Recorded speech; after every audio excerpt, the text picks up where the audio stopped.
வணக்கம் நண்பர்களே, அனைவருக்கும் இனிய வணக்கம். இன்னைக்கு நம்ம இந்த ஒரு வீடியோவில் இதை பற்றி பார்க்க போகிறோம்.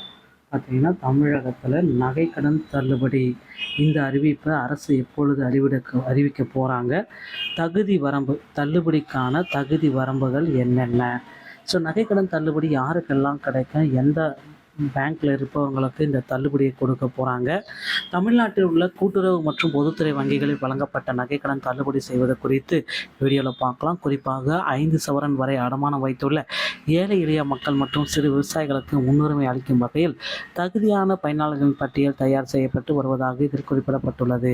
ஏற்கனவே நடைமுறைப்படுத்தப்பட்ட பயிர்க்கடன் தள்ளுபடியை தொடர்ந்து தற்பொழுது நகைக்கடன் தள்ளுபடி குறித்த எதிர்பார்ப்பும் மக்களிடையே அதிகரித்துள்ளது. அதை பற்றி தான் இது சுட்டிக்காட்ட போகிறோம். இதற்காக மக்களிடையே அதிகாரப்பூர்வ அறிவிப்பு இன்னும் வெளியாகாதால் கடன் பெற்றவர்கள் தங்கள் விவரங்களை சரியாக வைத்திருக்க வேண்டும் அறிவுறுத்தப்படுகிறார்கள். இருப்பினும் இந்த சலுகை தனியார் நிதி நிறுவனங்களில் உள்ள கடன் பெற்றவர்களுக்கு பொருந்தாது என்பதும் குறிப்பிடத்தக்கது. தமிழக அரசு இந்த வட்டியை தற்பொழுது நிலவரங்களை இந்த வீடியோ தெளிவாக விவரிக்கிறது. ரெடியாக இருக்கவங்க வாங்க வீடியோக்குள்ளே போகலாம்.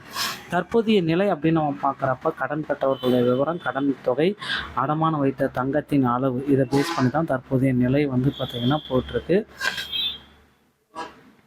தகுதியான பயனாளிகளுடைய பட்டியல் தயாரிக்கும் பணிகள் தீவிரமாக நடைபெற்று வருகிறது. தங்கத்தின் அளவு எத்தனை கிராம், அதாவது 40 கிராமுக்குள்ளே இருக்கணும் அப்படின்னா உங்களுக்கு நிச்சயமாக அந்த தள்ளுபடியுடைய அறிவிப்பு வர காத்துக்கிட்டு இருக்குங்க. ஸோ இதுதான் 41 கிராம் இருந்தாலும் உங்களுக்கு தள்ளுபடி ரிஜெக்ட் ஆகும். பயனாளிகளின் விவரம், கடன் பெற்றவரின் ஒரு பொருளாதார பின்னணி, அப்புறம் கடன் ரூபாயாக பெற வாய்ப்புகள் இருக்குது. ஸோ எந்தெந்த வங்கிகளுக்கு இது பொருந்தும் அப்படின்னு பார்த்தீங்கன்னா, கூட்டுறவு வங்கிகள். இந்த வங்கிகள் குறிப்பிட்ட நகைக்கடன்களுக்கு தள்ளுபடி கிடைத்த என்பது உறுதி செய்யப்பட்டுள்ளது. அதிக முன்னுரிமை அளிக்கிறது பொதுத்துறை வங்கிகள். சில அரசு பொதுத்துறை வங்கிகளில் பெறப்பட்ட கடன்களுக்கு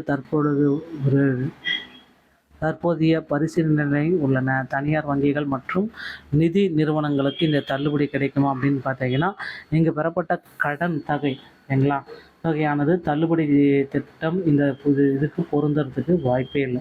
ஸோ யாருக்கெல்லாம் முன்னுரிமை, இந்த போனஃபரிஸ் இதை பார்த்துக்கோங்க. ஃபைனலில் அனைத்து நகைக்கடன்தாரர்கள், பொருளாதாரத்தை பின்தங்கிய குடும்பங்கள், சிறு மற்றும் குறு விவசாயிகள், குறைந்த அளவு நகைச்சையை அடமானம் வைத்து கடன் பெற்றவர்கள், இந்த 3 பகுதிகளில் உள்ளவர்களுக்கு கண்டிப்பாக நிச்சயமாக எல்லாருமே எதிர்பார்த்த மாதிரி முதல்வர் விஜய் அவர்கள் மாற்று பணியிடங்கள் கொடுக்க போகிறாங்க. ஸோ கண்டிப்பாக இந்த நகைக்கடன் தள்ளுபடியை குறித்த ஒரு மிகப்பெரிய அறிவிப்பு முதல்வர் விஜய் அவர்கள் ஒரு சில தினங்களில் வழங்க இருக்காருங்க. ஸோ 5 சவரன் வரை இந்த திட்டம் பெரிய அளவிலான திட்டம் அல்ல. ஏழை எளிய மக்களின் சுமையை குறைக்கும் நோக்கில் 5 சவரன் வரையிலான நகைக்கடன்கள் மட்டுமே பரிசீலனைப்படுவதாகவும் தகவல்கள் வந்திருக்கு. ஸோ அடுத்தடுத்த ஜாக்பாட் என்னவாக இருக்கும், இப்போ நீங்கள் என்ன செய்யணும் அப்படின்றது தான். இப்போ அரசினுடைய முதன்மையான முன்னுரை ஒருங்கிணைந்த வடிகால் கட்டி, இப்போ நீங்கள் தயார் நிலையில் இருக்கணும்னா வங்கி கணக்கு புத்தகம், பேங்க் பாஸ்புக்கு செயல்பாட்டில் உள்ளதாக என்ன சரி பார்க்கவும், கடன் ஆவணங்கள், லோன் டாக்குமெண்ட், அடமானம் வைத்த ரசீது மற்றும் பத்திரங்களை இதை பேஸாக வச்சுக்கோங்க. KYC and Aadhaar. ஸோ வங்கி கணக்குடன் ஆதார் எண், மொபைல் எண் இணைக்கப்பட்டுள்ளதா என்பதை உறுதி செய்ய அப்படின்றதையும் குறிப்பிட்டு சொல்கிறாங்க. தமிழக பள்ளிக்கல்வித்துறையில் இவைகள் அனைத்துமே முக்கிய தகவல்களாக நமக்கு வெளியாகி கொண்டிருக்கிறது. ஸோ இந்த ஒரு வீடியோ உங்களுக்கு பிடிச்சிருச்சு அப்படின்னா நீங்கள் நம்முடைய சேனலை சப்ஸ்கிரைப் பண்ணல சொல்லி வச்சுக்கோங்க. மீண்டும் ஒரு நல்ல தகவலோடு நான் உங்களை சந்திக்கிறேன். நன்றி, வணக்கம், தேங்க்யூ.